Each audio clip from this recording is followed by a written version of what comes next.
ensemble la définition du mot action de grâce. Et le deuxième jour, c'était hier, on a parlé, on est revenu sur l'action de grâce et on a mis beaucoup plus l'accent sur l'impact de l'action de grâce. Par rapport à notre canevas, notre fil conducteur, nous nous sommes dit qu'aujourd'hui on va partager sur le refus ou le manque d'action de grâce et ses conséquences. Nous allons dans les livres, rapidement, dans les livres de Romains. Romains, chapitre 1er, au verset 21. Ils sont donc inexcusables, puisque ayant connu Dieu, ils ne l'ont point glorifié comme Dieu, et ne lui ont point rendu grâce.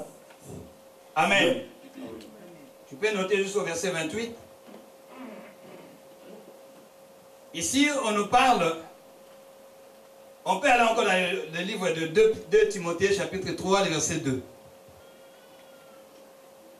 Car les hommes seront égoïstes, amis de l'argent, fanfarons, hautains, blasphémateurs, rebelles à leurs parents, ingrats, religieux, insensibles, déloyaux, calomniateurs, intempérants, cruels et ennemis des gens de bien. Amen. Amen. Alors ici, là où nous venons de lire dans le livre de Romains, on est en train de nous expliquer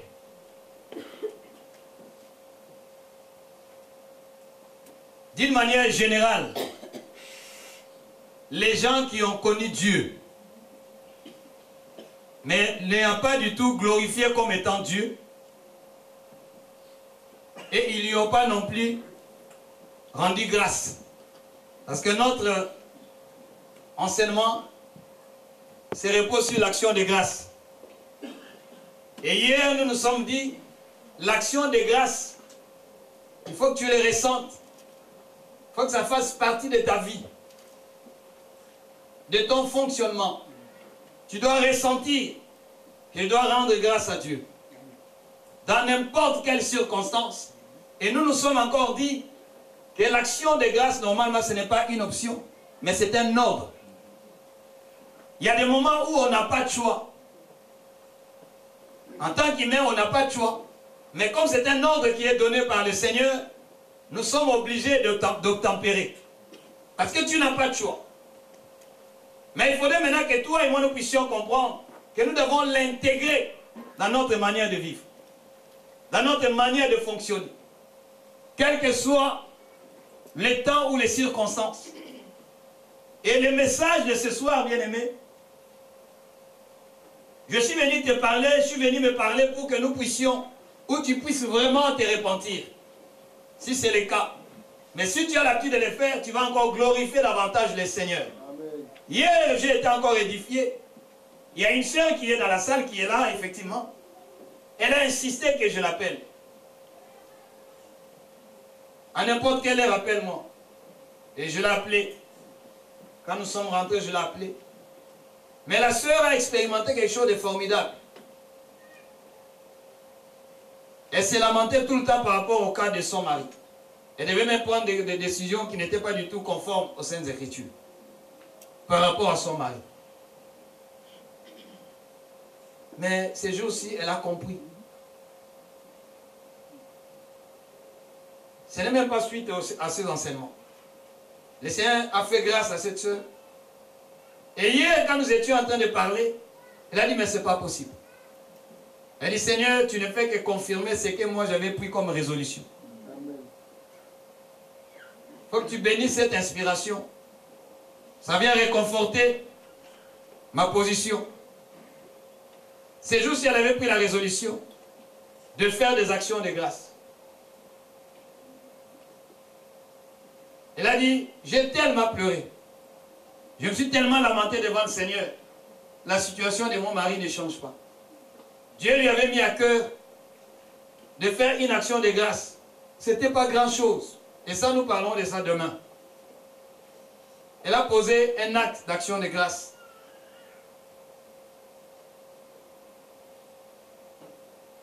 Et dans ses prières, elle n'a fait maintenant que louer le Seigneur. Remercier le Seigneur pour sa situation. Je crois que c'est pour la première fois qu'elle nous dit ça. Hier, elle nous a dit, le comportement de son mari a changé. Son mari qui était méchant à son égard, même si elle laissait un peu démonter, mais son mari lui dit non, non, non, laisse tomber. C'est rien. Et elle, ça la dépasse. Elle dit l'action de grâce a un impact. Elle est très contente. Elle est dans la salle. Je ne vais pas rentrer dans tout le détail. Juste pour nous faire comprendre, bien aimé, il y a des moments où on n'a plus besoin de se lamenter. On n'a plus besoin de faire de longues prières comme on avait dit. Mais de rendre grâce à Dieu d'un cœur sincère. Toi, tu ne sais pas le nombre de cheveux qui tombent de ta tête. Mais le Seigneur le compte. Amen. Et ça, souvent, ça nous échappe. Ça reste juste au niveau des slogans.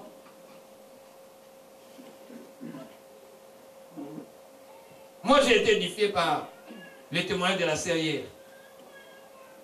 Et j'aimerais aussi te rappeler, nous rappeler que ça doit être vraiment notre fonctionnement. Comme on l'a dit le premier, jusqu'à ce pas un enseignement de plus, ça ne sert absolument à rien. Jésus a dit, vous êtes heureux si seulement vous pratiquez ce que vous écoutez. C'est ce qui peut nous rendre heureux. Dans le Seigneur, on ne doit pas être de malheureux. Dans le Seigneur, nous sommes appelés à être heureux. On peut ou ne pas avoir, mais on est heureux. Amen. Et les gens ne nous comprennent pas. On doit expérimenter ça dans notre vie. Chacun de nous doit l'expérimenter. Il faut qu'il y ait cette différence entre ceux qui ont connu le Seigneur et ceux qui ne l'ont pas connu. Alors ici dans Romains chapitre 1er, nous parlons de manque ou de refus de reconnaissance. Le fait de ne pas du tout rendre des actions de grâce à Dieu, bien-aimé, a des conséquences néfastes. Quand on avait partagé ici sur les cultes agréables, on nous a rappelé que nous avons aussi un Dieu qui est un fait dévorant. Et cet aspect aujourd'hui nous échappe. À travers l'action de grâce, on risque de faire abstraction à la présence des démons. Quand nous parcourons la Bible, nous voyons la vie de Christ. Il a moins parlé des démons, il a plus parlé de son Père. Et c'est un aspect aussi qui manque actuellement dans nos communautés ou dans nos vies. Nous faisons plus attention aux démons qu'à celui qui mérite des actions de grâce. Il faudrait que ça change. Comme l'année va finir et si Dieu nous prête vie,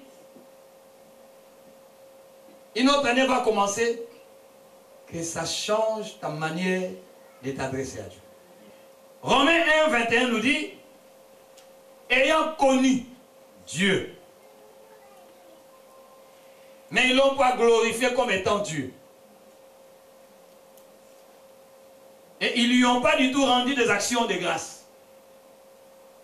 Ça, on parle d'une manière générale. Là, on ne s'adresse pas à l'Église, particulièrement. On est en train de s'adresser à l'humanité tout entière. Parce que quand nous continuons la lecture, on nous dit qu'il y a des choses même qui sont visibles. La manifestation de Dieu est visible. Devait normalement pousser les hommes à glorifier Dieu comme étant Dieu et à lui rendre des actions de grâce. Mais ça n'a pas été le cas. Ayant connu Dieu, mais ne l'ont pas du tout glorifié comme étant Dieu. Mais quand nous allons dans les livres de Genèse encore, au chapitre 6, au verset 5, là-bas on nous parle encore de pensées des hommes, comment les pensées des hommes se sont tournées vers le mal. Ou la pensée de l'homme s'était tournée vers le mal. Et ça a attiré la colère du Seigneur. Mais quand nous allons dans 2 Timothée, là où on a lu, là maintenant on s'adresse à nous qui sommes l'Église. On s'adresse aux hommes et aux femmes qui écoutent la parole, qui prêchent la parole, qui vivent dans les milieux chrétiens. Mais ici dans Romains on nous dit, comme ces gens-là ont connu Dieu, mais comme ils n'ont pas du tout glorifié comme étant Dieu, ils lui ont pas rendu des actions de grâce. Je disais tout à l'heure le verset 24, le verset 26, le verset 28. Là-bas on nous dit, non Satan, mais on nous dit Dieu les a livrés au moins à 3 reprises. Il faut noter ça. Dieu les a livrés. Dieu a livré l'homme à l'égarement. Dieu a livré l'homme à des pensées mauvaises. Dieu a livré l'homme. Là, on ne parle pas de Satan. Même si on a fait allusion à lui. Mais c'est Dieu qui a primé dans ces passages. Quand il est à partir du verset 21 jusqu'au verset 29. Le Seigneur les a livrés.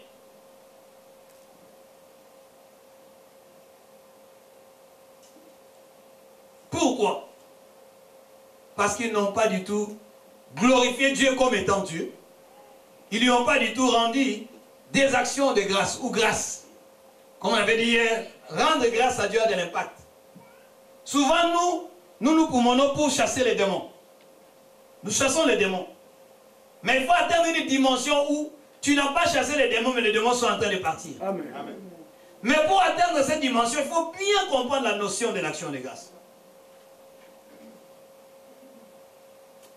Tu risques de croire avoir un problème avec Satan. Or que tu n'as pas de problème avec Satan, mais tu as des problèmes avec Dieu. Parce que lui, il tient à ce que son peuple puisse lui rendre des actions de grâce.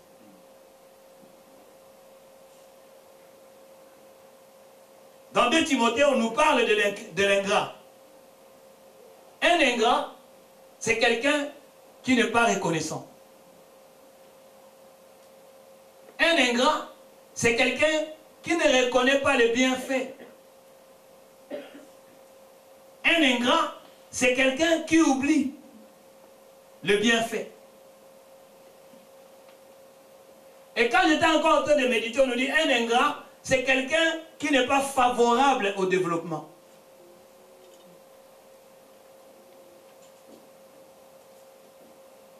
Un ingrat, tu notes encore, c'est quelqu'un qui n'est pas content.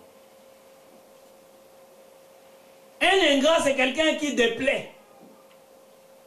Ok, hier, on nous avait rappelé dans Hébreux 11, verset 6, qu'il est impossible d'être agréable à Dieu sans la foi. Il faut que la personne qui s'approche de Dieu croit qu'il existe. Et il est le rémunérateur de tous ceux qui le cherchent. En fait, mais un ingrat ne plaît pas à Dieu. Je ne sais pas si je suis allé vite. Je dis qu'un ingrat n'est pas reconnaissant. Le contraire de la reconnaissance, c'est de l'ingratitude. Et un ingrat n'est pas reconnaissant. Quelqu'un qui n'est pas reconnaissant, c'est quelqu'un qui ne reconnaît pas les bienfaits. Quelqu'un qui oublie le bienfait. Et un ingrat n'est jamais content. Un ingrat, c'est quelqu'un qui murmure tout le temps. Il faut noter ça. Parce que nous allons l'exploiter dans la Bible. Un ingrat n'est jamais positif. L'ingrat, il voit tout le temps les négatifs.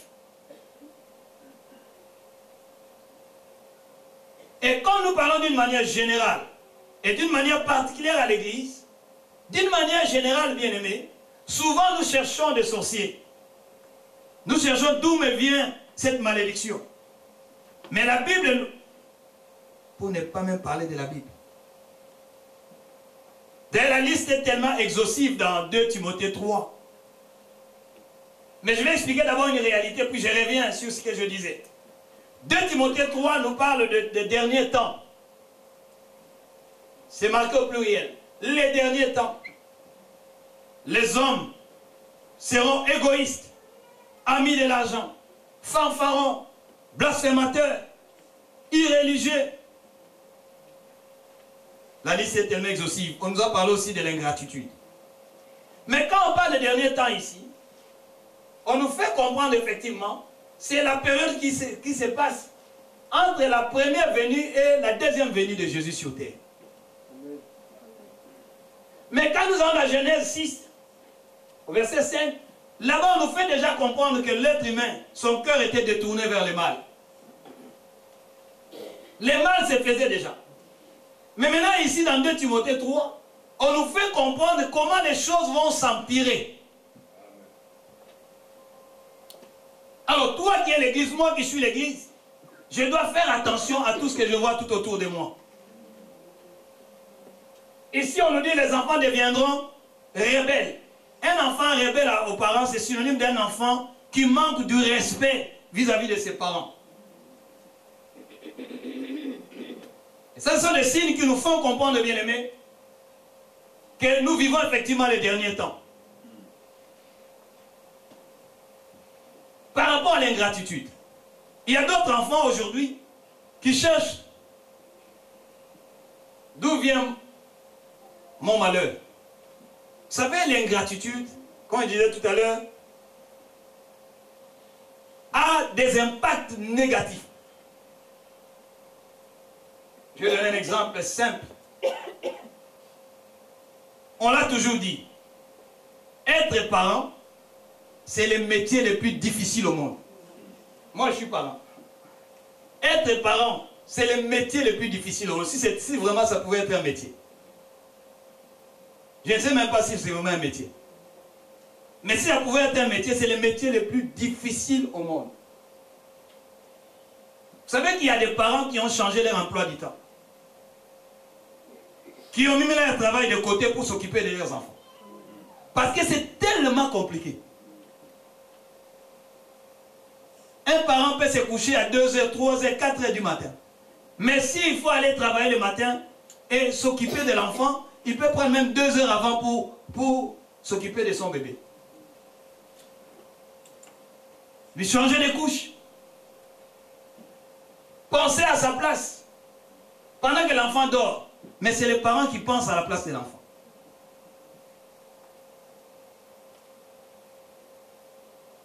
Il faut amener l'enfant à la crèche.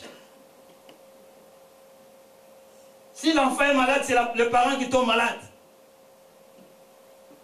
Mais un enfant comme ça, quand il va grandir, il manque du respect à son père ou à sa mère.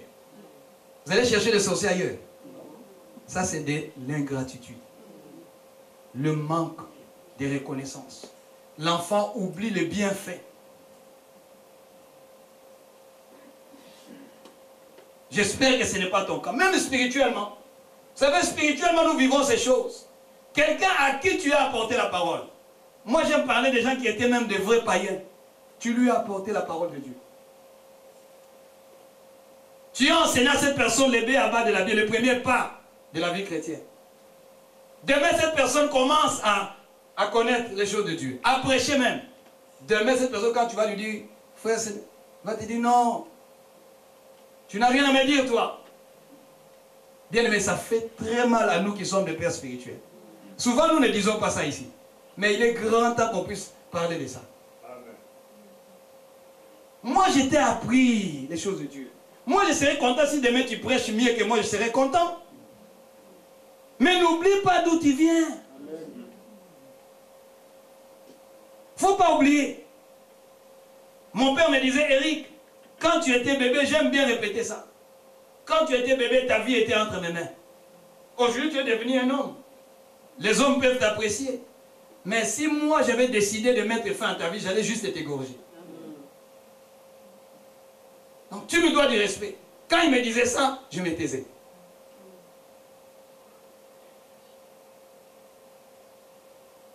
Tu n'as pas besoin de respecter ton père parce qu'il a beaucoup d'argent. Non. Non parce qu'il est beau, parce qu'il est grand, parce qu'il je ne sais quoi, parce qu'il est connu. Non. Parce qu'il est ton père. Amen. Parce qu'elle est ta mère. Et tu es reconnaissant à l'égard de tes parents. Il y a des serviteurs qui naissent. Tu vas lui poser la question, comment tu es venu dans la foi? Oh, moi, c'est le Seigneur, j'ai reçu une révélation. Cette personne ne veut pas reconnaître d'où elle vient. Il y a une généalogie. Tu viens de quelque part. Et tu dois du respect à ces gens-là. Souvent nous oublions. Et nous verrons dans la suite. Nous ne sommes pas des Melchisédek. Nous venons de quelque part. Souvent nous cherchons des démons. Non. C'est le manque de reconnaissance tout simplement. Fais attention.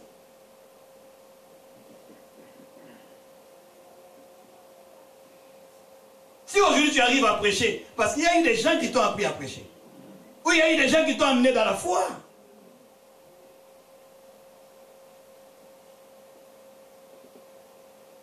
il y a eu un papa qui s'est occupé de toi, il y a eu une maman qui s'est occupée de toi. Tu n'as pas grandi dans le néant. C'est pour ça que je dis toujours aux parents, ne sors pas de mauvaises paroles à l'égard des enfants. Parce que ça a toujours de l'impact. Même si tu n'as pas maudit l'enfant, l'enfant s'est maudit lui-même. Vous savez l'action de grâce?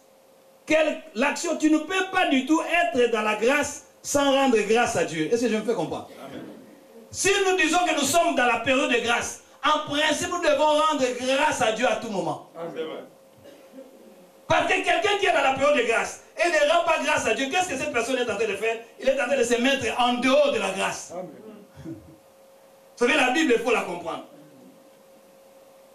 Tu es devenu ce que tu es là. C'est par grâce. Est-ce que tu les reconnais déjà? Amen.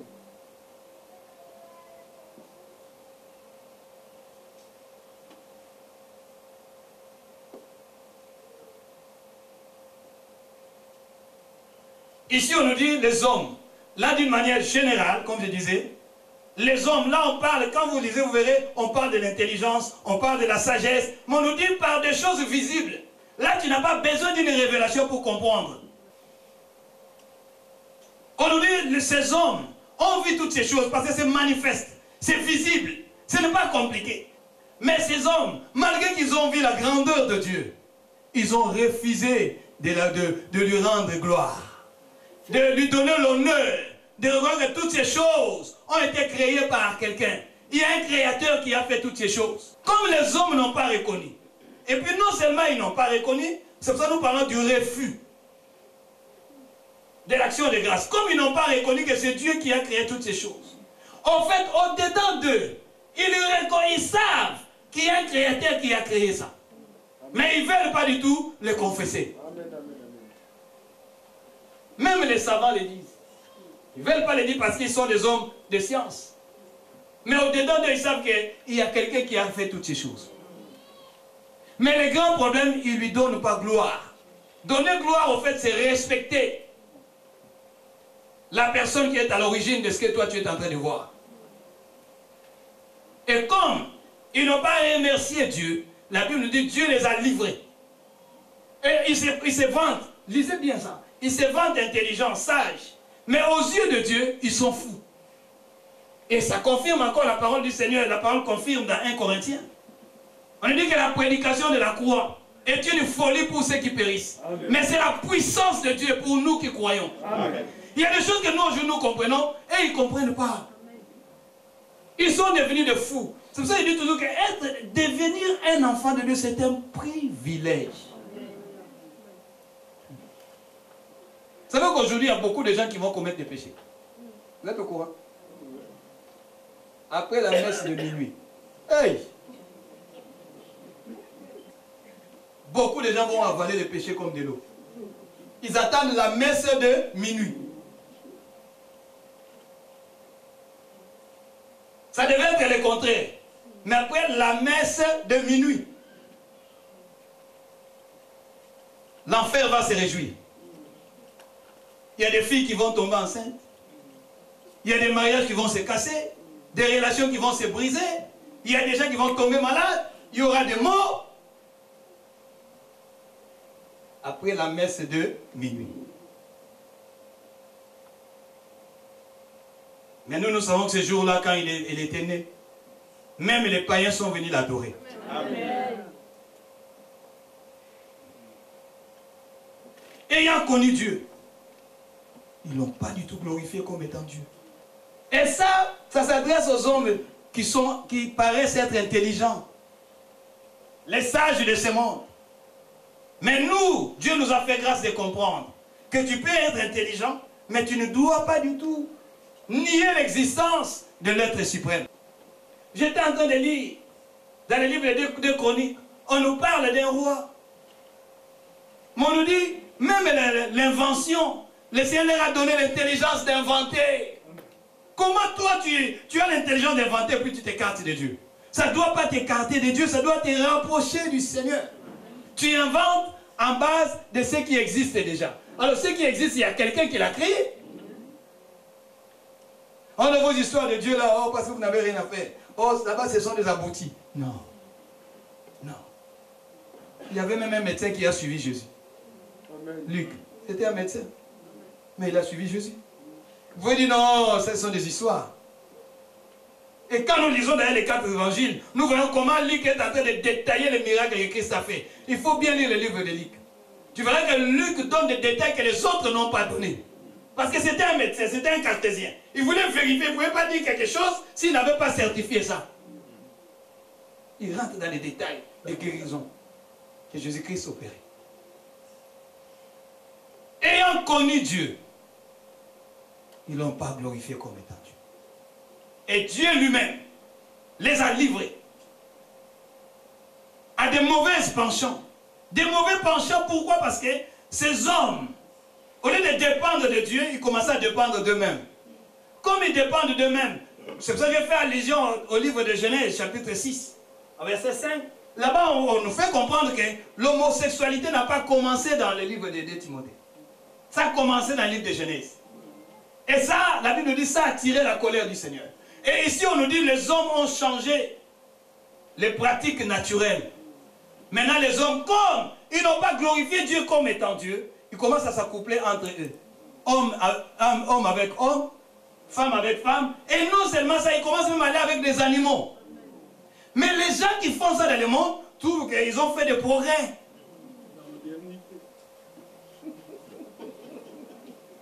Ils ont progressé dans la modernité. Mais nous qui avons reçu la lumière, nous comprenons que c'est une dégradation.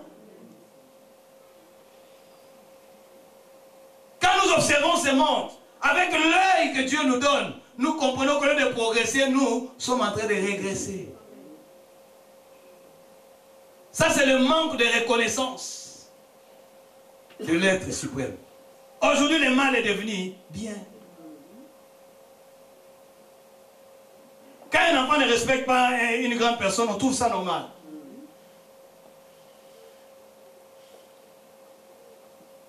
Quand nous manquons du respect entre nous, on trouve ça normal.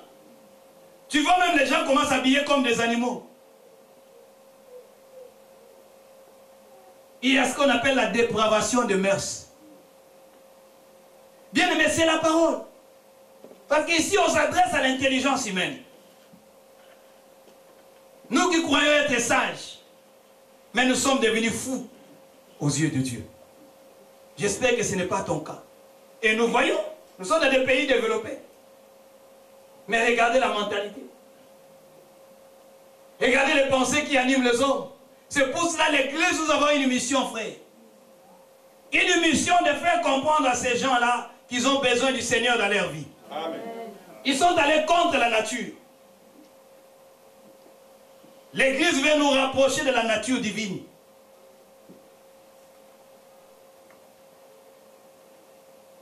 J'espère que ce n'est pas ton cas. Ici, on nous dit que dans ces derniers temps, les hommes deviendront amis de l'argent. Regardez ce qui se passe même au milieu de l'Église. On n'aime même pas qu'on parle d'argent. L'argent est devenu un sujet tabou. Parce que l'homme commence à aimer l'argent plus que Dieu. Et ici, dans Romains 1, on nous parle même que l'homme maintenant commence à adorer les créatures, au pluriel, au lieu d'adorer le Créateur. Tu verras un homme avec un beau costume, mais sa genouille devient un morceau de bois. Ah. S'il rentre dans des sectes, on peut l'attacher même, on a vu ça même à travers la télé. Un homme qui est respecté dans la société, dans le monde même. Mais quand il rentre dans cette secte-là, on attache sa cravate ici. Comme un chien. On lui demande de faire des choses qu'il fait. Des fois, tu te dis, mais c'est pas possible. Comment l'homme peut se réduire comme ça? Parce que, ayant connu Dieu, ne l'ont pas glorifié comme étant Dieu. Et ne lui ont pas du tout rendu des actions de grâce. Tu sais que l'argent que Dieu a mis entre tes mains, c'est son argent. Amen. Mais comme on n'a pas compris, aujourd'hui les gens ont fait des dépenses qu'ils ne peuvent même pas faire pour l'église. Vrai ou faux? C'est vrai. Merci pour m'avoir accompagné dans ça. J'ai vu, je suis allé au centre commercial et dit, waouh, nos églises normalement ne doivent pas avoir un problème d'argent. Je vous dis. Quand on calcule le budget que les gens vont dépenser aujourd'hui, normalement notre salle, on peut payer ça à l'espace d'une semaine, on paye même 6 mois. Ça je vous dis. Si chacun de nous pouvait se dire, bon, 100 €, je mets ça à côté, juste pendant de côté pour une semaine, la salle est payée. On oublie même l'histoire des locations de ça.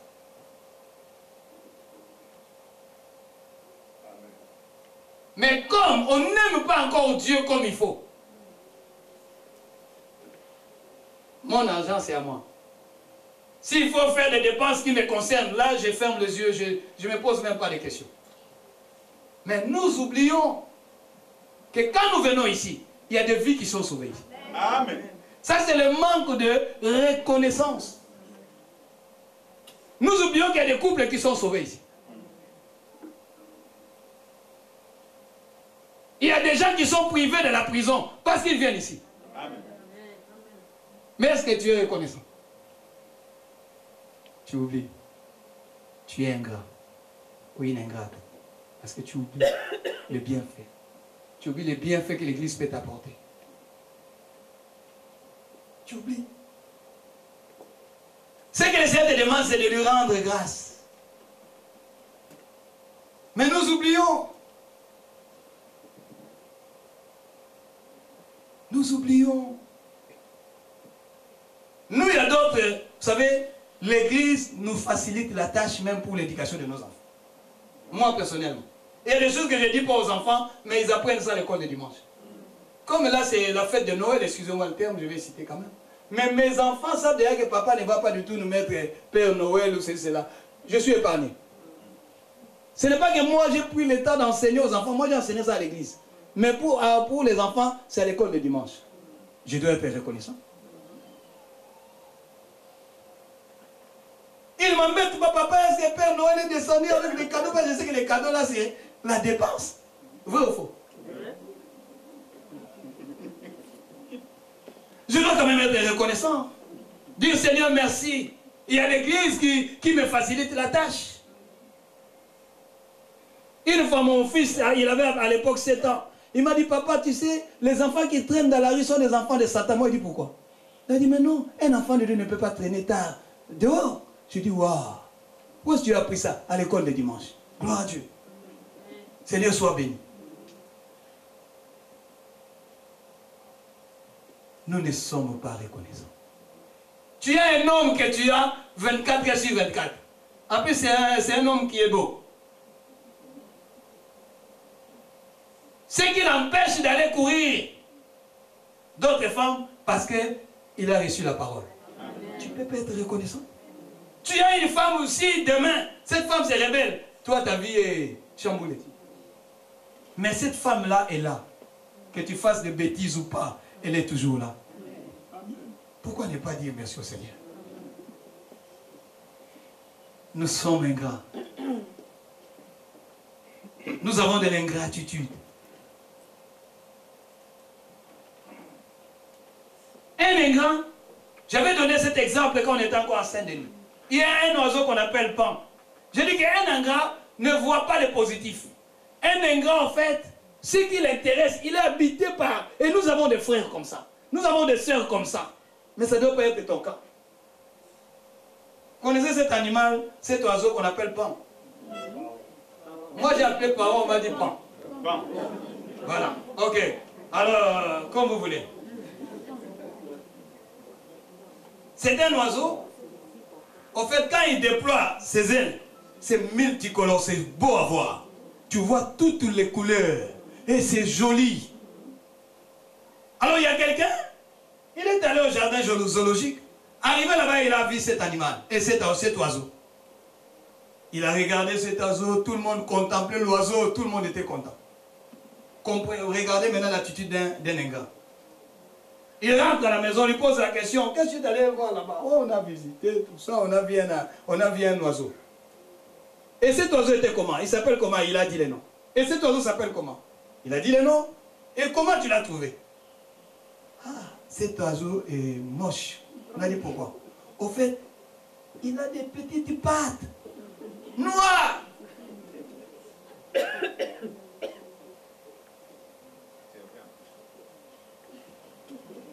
L'ingrat que tu es.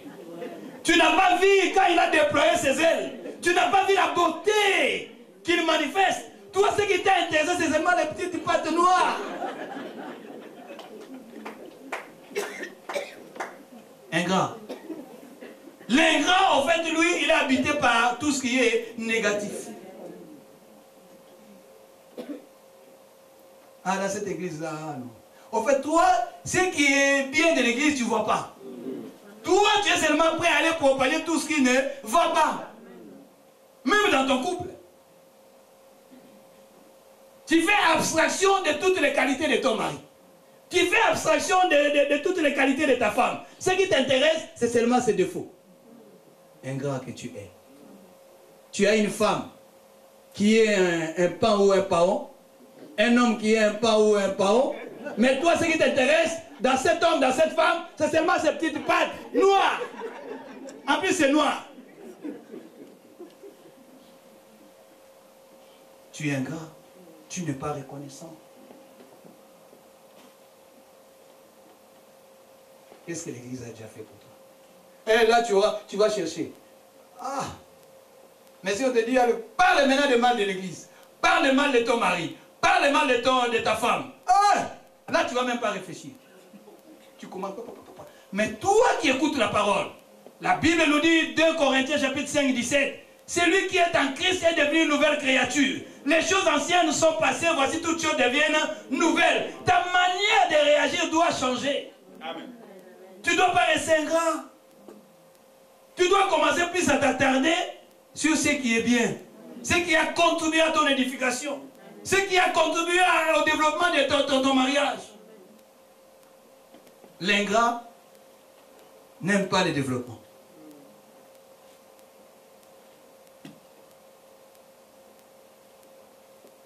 Quelles sont les qualités de ton frère? Là, tu vas chercher. Mais si on te dit, quels sont ses défauts? Là, tu ne te poses même pas les questions. Ça, c'est la nature de l'être humain. C'est pour ça que je vais encore te communiquer un principe que moi, j'ai intégré dans ma vie. Hier, je n'avais pas ces principes. Mais il fut un temps, j'ai intégré ces principes. C'est quoi les principes? La Bible nous dit, maudit soit l'homme qui place sa confiance dans l'homme. Mais béni soit celui qui place sa confiance à l'Éternel. Car il ne sera jamais confié. Parce que l'homme finit toujours par te décevoir. Retenez ça bien. Et le monde a compris. Et il y a un adage qui dit, la reconnaissance n'est pas de ce monde. Aujourd'hui, je dis, si toi, Dieu touche le cœur d'Alain de me bénir, je vais dire, Seigneur, merci parce que tu as touché son cœur. Alain m'a béni parce que Dieu l'a touché. Si demain, Alain commence à me rendre la vie difficile, je vais dire, là, le diable est rentré dans. Mais je continuerai toujours à l'aimer. Vous comprenez un peu le principe? Je n'attends pas la reconnaissance d'Alain. Je peux faire du bien à Alain, mais demain, Alain peut oublier. Je parle d'Alain parce qu'on se connaît. Hein. Mais si je parle de toi, quand tu vas sortir ici, ah, ça y est, il m'a pas. Ah, et tu viens plus à l'église. Tu vas oublier tout ce que moi j'ai fait dans ta vie. Ça, c'est l'être humain. L'homme finit toujours par nous décevoir. Retiens ça comme principe. Amen. Tu verras que tu ne vas pas te plaindre. Dans le monde, dans cette église-là, on ne m'aime pas. Moi, j'ai déjà dépassé ces stades-là. Que tu m'aimes ou non, ça ne m'intéresse pas. Ce qui m'intéresse, c'est Dieu même. Amen. Parce qu'il y a des gens à qui je me suis cassé en morceaux. Je suis privé de sommeil. Mais les mêmes personnes aujourd'hui parlent tellement mal de moi, des fois je dis, mais ce n'est pas possible. Et ce qui n'est même pas vrai. Mais je comprends que c'est la nature de l'homme. Mais nous qui écoutions la parole, nous devons être renouvelés, transformés par le renouvellement de l'intelligence. Il faudrait que nous ayons une autre intelligence, bien-aimée. Très important. Ne devenons pas ingrats. Ne devenons pas rebelles. Parce que nous allons oublier les bienfaits. Vous connaissez un homme dans la Bible qui s'appelle Nabal. Dans 1 Samuel chapitre 25. Parce que je vois que l'heure court. Je vais dire que je vais beaucoup parler de ça. De l'ingratitude. À chaque fois que je lis ces passages, je croyais peut-être que David est allé demander un service. Quand tu lis à partir du verset 4, je relis encore les passages par rapport à cet enseignement. J'étais en train de relire les passages 1 Samuel chapitre 25. À partir du verset 4, on ne va pas lire. Mais David a demandé à ses serviteurs, les 10 serviteurs. Il leur a dit, allez demander à... Mais avant même de demander service, David a commencé d'abord par bénir cet homme. Il dit que sa maison soit en paix, que sa journée soit en paix. Mais que cet homme puisse me rendre service. Parce qu'il a su que cet homme est en train de travailler, de tondre. Il a dit alors, allez dire à cet homme, Nabal, de me rendre service, de me donner de vivre, ainsi de suite. Mais Nabal, quand les serviteurs de David sont arrivés, il a dit, mais c'est qui David? Et c'est qui ce messager qui vient de la part de David? Au départ, moi j'avais cru. Aujourd'hui, nous sommes en train de définir l'ingratitude. En fait, l'ingratitude de cet homme, c'est quoi? Quand vous lisez à partir du verset 5, je crois, là-bas on nous parle que David a rappelé que quand ses serviteurs étaient parmi nous, ils ont été bien traités. Il faut bien lire la Bible. Vous avez vu ça? Ils ont été bien traités. En fait, ce n'est pas David qui est allé demander le service. Il n'a pas demandé le service par hasard. Non. Il savait, en fait, naturellement, il s'est dit, comme moi, j'ai bien traité les serviteurs de Nabal, moi, maintenant, je suis dans le besoin. Quand je vais lui demander service, il ne va pas du tout hésiter. Il ne va même pas se poser des questions. Il va me servir même le double. Mais il envoie les serviteurs. Nabal a dit, c'est qui David? C'est qui? C'est quelqu'un qui est grossier par son nom. Dès la Bible nous dit, quand David a reçu cette réponse, même sa femme, la Bible nous dit, il est comme est son nom. C'est un homme méchant. C'est un homme insensé. Un insensé, c'est quelqu'un qui est dépourvu de sens. C'est quelqu'un qui ne réfléchit pas comme mais tout le monde doit réfléchir. Toi, tu aimes que les gens te rendent service. Mais toi, à ton tour, pour rendre service, c'est devenu compliqué. Oh, je n'ai pas le temps, je n'ai pas du carburant, je n'ai pas dormi, ceci, c'est là. Ingrat que tu es.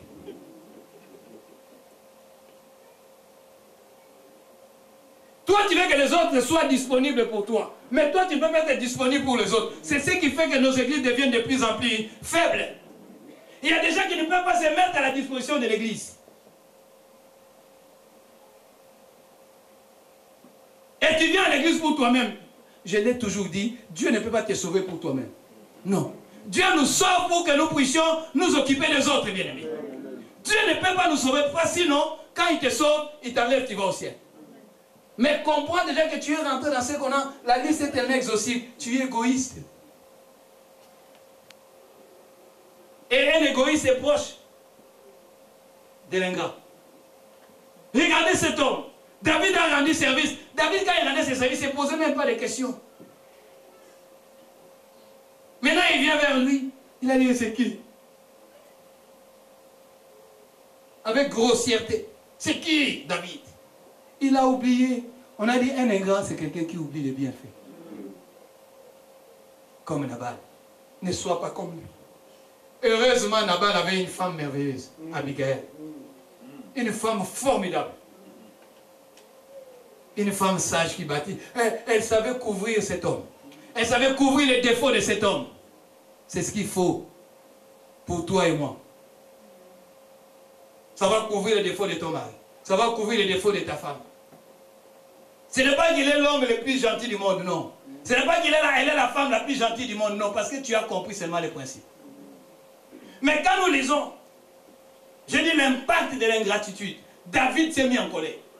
Il a dit, je vais ravager toute sa famille. Mais la personne qui a sauvé la famille de Nabal, c'est sa femme. Mais ça ne s'est pas arrêté là. La Bible nous dit, quand nous faisons du mal aux malheureux, c'est à Dieu que nous faisons ce mal. Bien, nous devons faire attention. L'être humain a du prix aux yeux de Dieu. Mais quand nous lisons, la Bible nous dit, Dieu l'a frappé. Dieu avait frappé Nabal. Nabal était mort. Ça, c'est le fruit de l'ingratitude. C'est le fruit de l'ingratitude. Même vis-à-vis de nos bien-aimés frères et sœurs, nous devons être reconnaissants. C'est très capital. Si le monde nous dit qu'il n'y a plus de reconnaissance, mais toi et moi qui écoutions la parole, cette parole a pour but de nous transformer. De changer notre manière de concevoir les choses. Notre manière de concevoir la vie. Nous ne devons pas oublier, bien-aimés. D'où tu viens?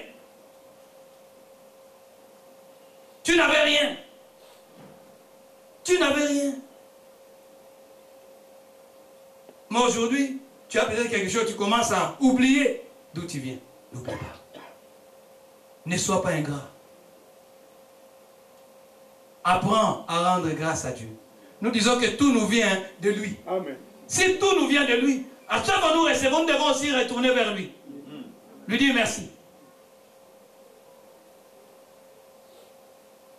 Et quand quelqu'un est un ingrat, en fait, comme il n'aime pas les progrès, qu'est-ce qui se passe? Il commence à régresser. En fait, un ingrat fait du surplace. Comme il est tout le temps négatif. Il n'est pas agréable au progrès. Il n'est pas favorable au progrès. Qu'est-ce qui se passe? Oh non, vos églises, moi je n'irai pas à l'église. Et il a oublié qu'il a accepté le Seigneur dans cette église. Le paix qu'il a appris ça dans l'église. Moi aujourd'hui, il commence à diaboliser l'église. Vous savez, des personnes pareilles. Oh non, moi j'ai prié à la maison. Moi je n'ai pas besoin, mais hier tu priais à l'église. Non, moi j'ai prié à la maison. Remarquez cette personne. Même dans son langage, tu verras c'est un langage grossier. Et quelqu'un alors qui ne progresse pas, qu'est-ce qu'il fait? Il fait du surplace. Ok, quand tu fais du surplace, tu es sujet à régresser, que tu le veux, même si tu jeûnes pendant 40 jours, tu vas régresser.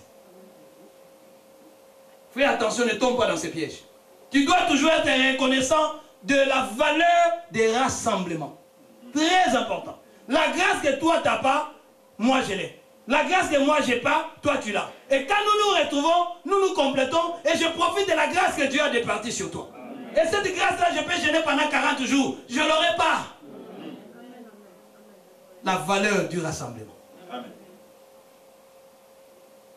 Mais toi, comme tu es ingrat, tu as oublié que quand hier tu t'assemblais avec les bien-aimés, ça te faisait du bien. Maintenant, comme tu es un ingrat, tu ne vois que les petites pattes noires. Tu diabolises. Souviens-toi. Souviens-toi. Souviens-toi. La Bible dit dans 1 Corinthiens 10 que ne soyez pas, ne devenez pas comme vos pères. Dans les déserts, ils sont devenus idolâtres. Un idolâtre, ce n'est pas seulement les hommes qui vont aller s'agenouiller devant le bois, devant quelque chose, mais nous devenons idolâtres même dans l'église.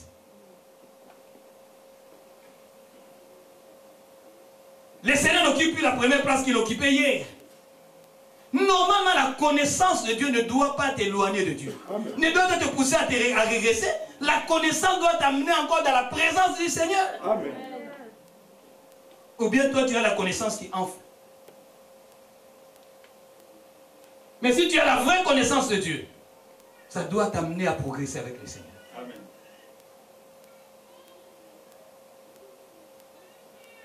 Les enfants d'Israël, qu'est-ce qui leur est arrivé? Hier, on a parlé de leur délivrance. Mais quand ils sont arrivés dans le désert, ils ont oublié. C'est pour ça que je dis aujourd'hui, quand je parle, vous voyez, je fais abstraction de notre adversaire qui est Satan. Je parle plus de Dieu. Souvent, nous avons plus de problèmes avec Dieu qu'avec Satan. Et on essaie de chasser Dieu, il ne part pas. Les enfants d'Israël, ils sont restés 400 ans esclaves. Dieu est venu les a libérés. Ils sont allés dans le désert. Pendant qu'ils marchaient, ils ont mangé le pain chaud. Ils ont mangé la viande. Ils ont bu l'eau à travers les rochers. Peut-être c'est ton cas aussi. Tu as déjà expérimenté la main de Dieu dans ta vie. Mais aujourd'hui, suite à un petit souci, tu oublies tout ce que Dieu a fait dans ta vie. Ingrat. Tu n'es pas reconnaissant à l'égard de l'Éternel. Et maintenant, dans les déserts, je crois dans Nombre 21, on nous parle. J'ai dit, un ingrat, c'est qui? C'est quelqu'un qui murmure. Il faut bien noter ça. Quelqu'un qui n'est pas content. Et le murmure attire la colère de Dieu. Vous comprenez, je ne parle pas de Satan.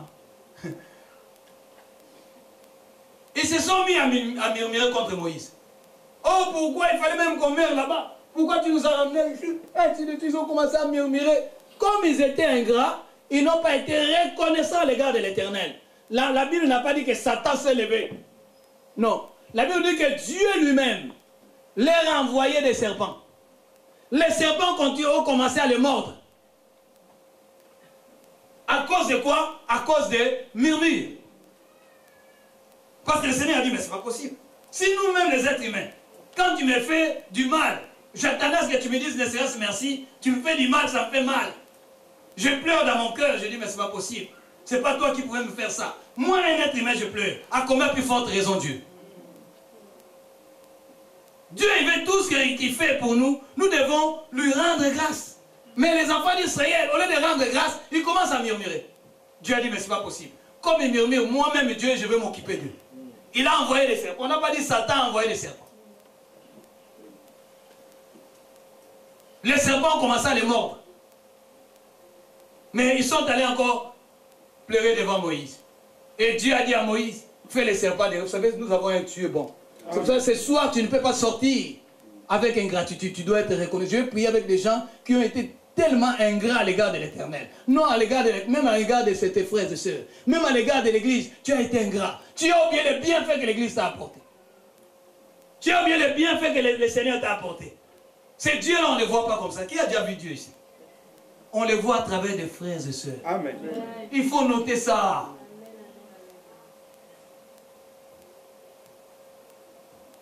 Oh, Dieu n'est pas là. Mais là-bas où toi tu as grandi, là où tu as connu le Seigneur, si Dieu n'est plus là, qu'est-ce que tu dois faire? Fais la démarche pour que le Seigneur soit là.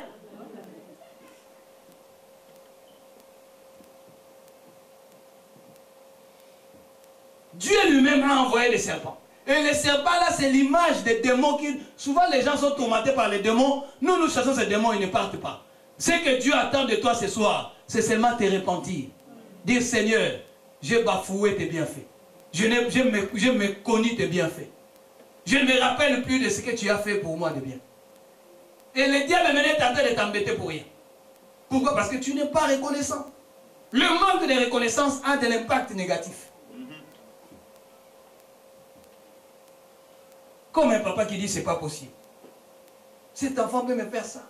J'ai passé des nuits. Quand cet enfant souffrait, je sortais la nuit. Je travaillais le matin, mais je n'avais pas de choix. Des fois, je somnolais au volant parce que j'ai ramené l'enfant à l'hôpital. Aujourd'hui, tu as grandi, tu as oublié. Tu as oublié.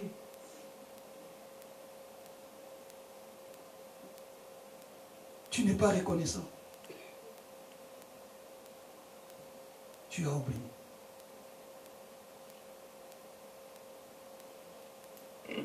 Il y a un roi dans la Bible qui s'appelle Ézéchias. Dans 2 Chroniques chapitre 32. On nous parle de ce roi. Ézéchias est connu par sa mort et par sa maladie. Dieu lui avait fait grâce, il lui avait rajouté 15 ans de plus. Mais ce roi Ézéchias, on nous dit que ce roi, en fait, il était confronté à l'adversité.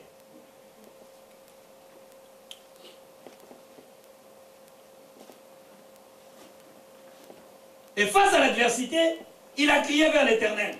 Parce que notre roi a dit, mais c'est qui votre Dieu? Est-ce qu'il est capable de vous délivrer entre mes mains? Moi, je vais vous décimer tous. Ézéchias a compris. Il a dit, non, là c'est sérieux. Comme ce roi a pris des résolutions de nous décimer tous, il s'est associé avec le prophète Ésaïe. s'est associé avec le prophète Ésaïe. 2 Chroniques chapitre 32, à partir du verset 20, jusqu'à la fin. On nous parle de la manière dont Ézéchias était menacé. Le peuple d'Israël était menacé. Jérusalem était menacée. Et comme à l'époque le roi gouvernait avec les prophètes, il a fait appel au prophète Ésaïe. Ils ont crié vers l'Éternel que la ville est en danger. Et le Seigneur a agi d'une manière puissante. Il a permis à Ézéchias de remporter la victoire, ce roi Ézéchias. Mais lisons le verset 23, frère Guinness, si tu peux me lire le verset 23. Verset 23. Beaucoup de gens apportèrent dans Jérusalem des offrandes à l'Éternel et des riches présents à Ézéchias, roi de Juda, qui depuis alors fut élevé au Dieu de toutes les nations. Oui, lis le verset 24.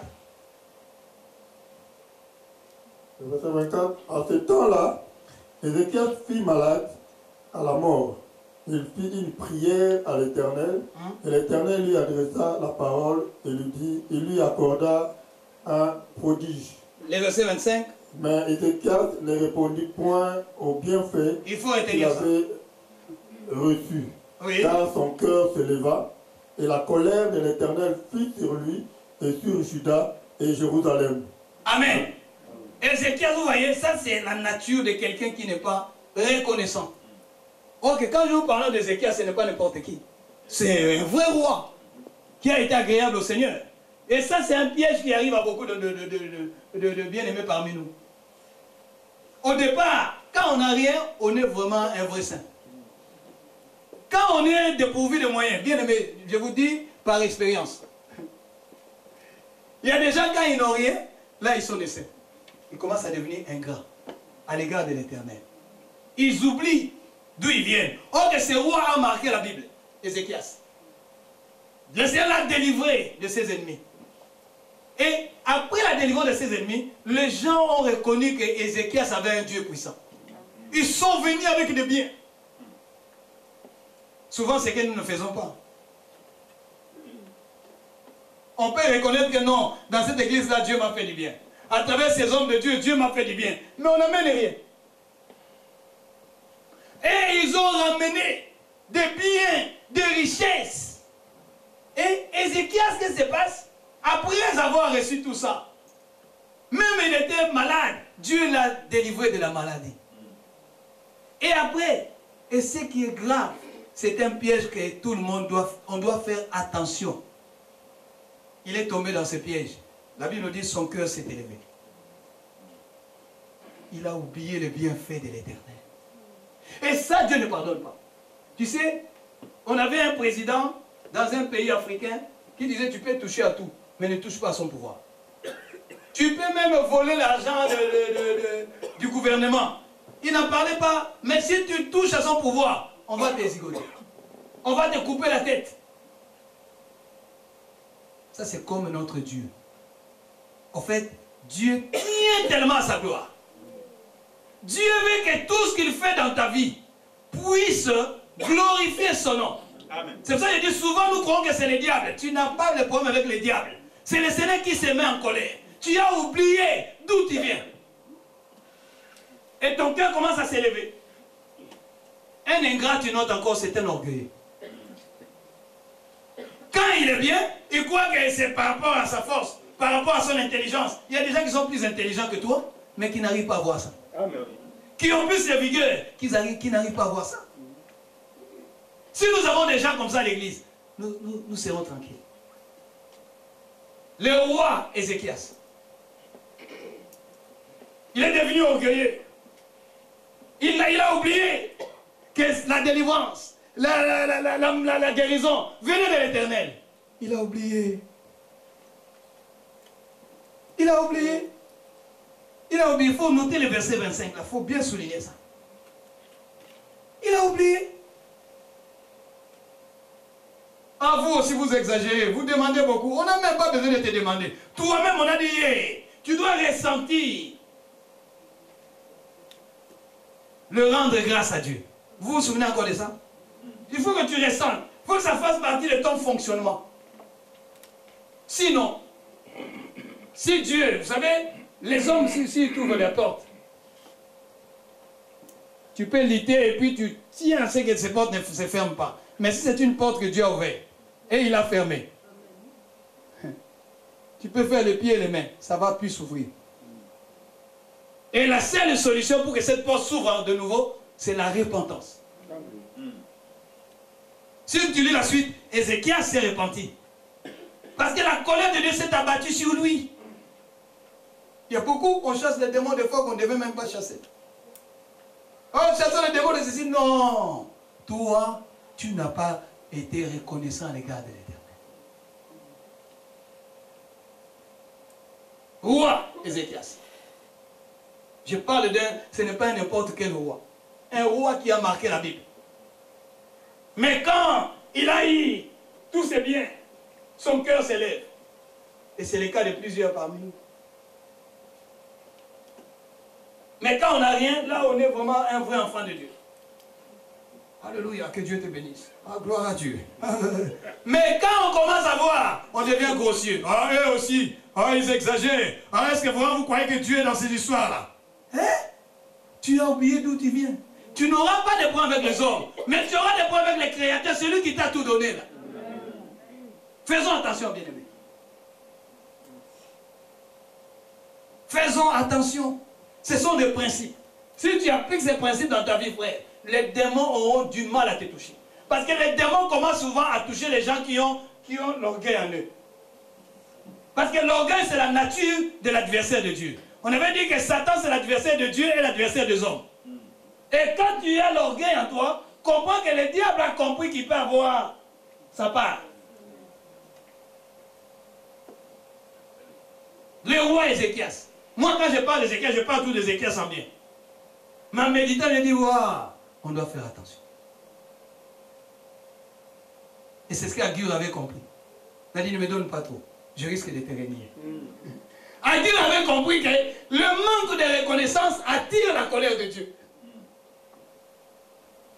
Il a dit, ne me donne pas trop. Sinon, je vais te renier. Et ne fais pas que je puisse manquer, parce que dans la pauvreté, je veux dire que Dieu existe. Donne-moi le minimum qu'il me faut. On a eu à jeûner, à prier avec toi. On a eu à invoquer le Seigneur, mais dès que tu as oublié, tu as même changé à l'église. Pour toi, l'église c'est juste secondaire. Tu n'as plus le temps pour l'église. Tu n'as plus le temps pour Dieu. Nous devons faire attention. Le manque de reconnaissance. Qui pouvait imaginer que le roi Ézéchias pouvait manquer de reconnaissance à l'égard de l'Éternel? Qui? Qui? Mais un roi comme lui, il a manqué la reconnaissance. On nous a parlé encore de notre roi, Osias, tout dans 2 Chroniques. Mais lui, le roi Osias, normalement, selon la Bible, selon les principes divins, David, parce qu'il préfigurait Christ, mais selon les principes divins, les sacrificateurs n'avaient pas droit d'aller offrir des sacrifices. Mais aujourd'hui, quand tu commences à bien prêcher, tu veux aussi t'improviser. Ou bien comme tu exhortes bien. Bien, mais faisons attention. C'est l'orgueil qui va te pousser à faire ça. Le roi Osias, comme il avait du succès, il avait la renommée, il est rentré dans les temples pour aller offrir. Les sacrificateurs sont venus, ils se sont opposés à lui. Ils ont dit, tu n'as pas le droit. Il a dit, ah, allez-y. Le cœur était déjà enflé. Mais quand nous lisons la Bible, lui, il n'a pas eu le temps de se repentir. Dieu l'a frappé de mort. Nous avons des morts physiques ici et spirituelles ici. Et non seulement, avant même la mort, il a été frappé de la lèpre. Et à l'époque, la lèpre était une maladie incurable. Et ça prouvait effectivement que cette personne a désobéi à Dieu. Il a oublié que le succès qu'il avait reçu venait du Seigneur. Mais comme maintenant il n'a pas reconnu, il n'a pas glorifié Dieu comme on doit glorifier le Seigneur, il est allé s'improviser un sacrificateur. Faisons attention, bien aimé. Les principes de Dieu restent pareils, ça ne change pas. Nous, nous pouvons changer. Mais Dieu ne change pas. Et là, tu vas te dire, oh, Satan, ce n'est pas Satan, tu as affaire à Dieu. Parce que tu as touché là, il ne fallait pas toucher. Le manque de reconnaissance. Bon, on a fini à 20h, c'est ça? Le manque de reconnaissance, l'ingratitude a de l'impact négatif dans nos vies. Nous devons faire attention.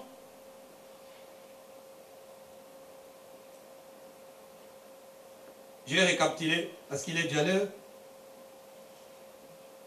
On a parlé de manque de reconnaissance et on a mis l'accent sur l'ingrat. Et hier d'ailleurs on avait partagé sur le lépreux. Les 10 lépreux, il y a seulement un seul qui est revenu vers Dieu. Vous savez, Dieu veut nous bénir. Dieu veut nous faire du bien. Dieu nous a donné une bénédiction comme on avait dit le premier jour. Une bénédiction qui est formidable. Le fait de les connaître. Amen. Le fait que tu as connu le Seigneur, tu dois continuer toujours à le glorifier comme étant Dieu. Et à lui rendre des actions de grâce. Comme j'avais dit, il y a des choses que tu ne vas même pas demander à Dieu, mais tu vas les obtenir. Parce que tu as mis Dieu à sa place. À travers les actions de grâce.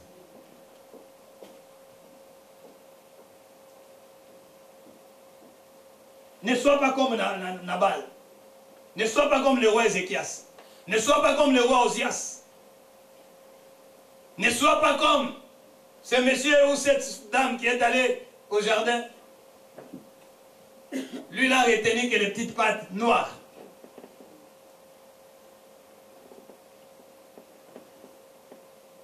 Et quelqu'un qui est reconnaissant, demain nous parlerons de l'offrande. Quelqu'un qui est reconnaissant, l'offrande, au fait, ne doit pas être quelque chose de compliqué. Non. Si tu n'as pas compris, l'offrande deviendra une contrainte pour toi. Mais si tu as compris, tu vas comprendre que j'offre parce que je suis reconnaissant à l'égard de l'Éternel. Amen. Normalement, quand nous offrons, c'est un signe de reconnaissance.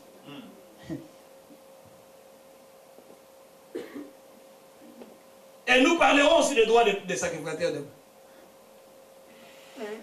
Parce que c'est la Bible. On doit être équilibré, n'est-ce pas? Amen. Ah oui. Tout à l'heure, on a parlé. Les sacrificateurs ont revendiqué leurs droits. Ils ont dit au roi, n'ose pas faire ça. Mais le roi n'a pas compris. Il a cru qu'il avait affaire aux sacrificateurs. Or qu'il avait affaire à celui qui avait institué ces principes. Si demain, aujourd'hui nous te voyons, mais est-ce que demain, tu auras encore la même attitude? Vaut mieux la fin d'une chose que son commencement. On peut commencer bien avec toi, mais comment on va finir? Aujourd'hui, tu essayes d'être reconnaissant, mais demain, ton cœur ne va pas s'élever.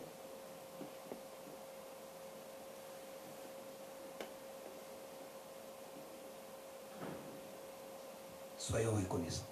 Nous allons nous mettre debout.